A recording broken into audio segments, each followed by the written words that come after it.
Yan si Boss Archie, coordinator natin dito.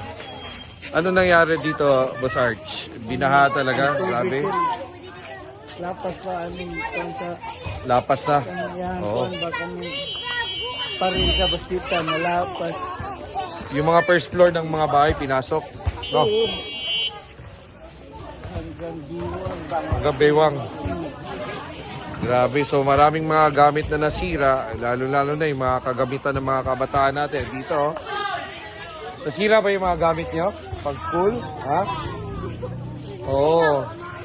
Kaya mamimigay tayo ngayon ng mga notebooks, saka mga kagamitan sa school, okay?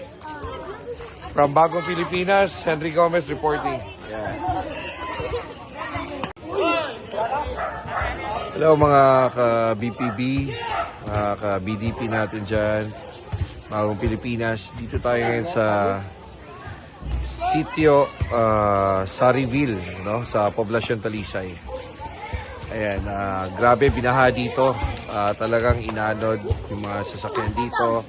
Medyo naka-recover na.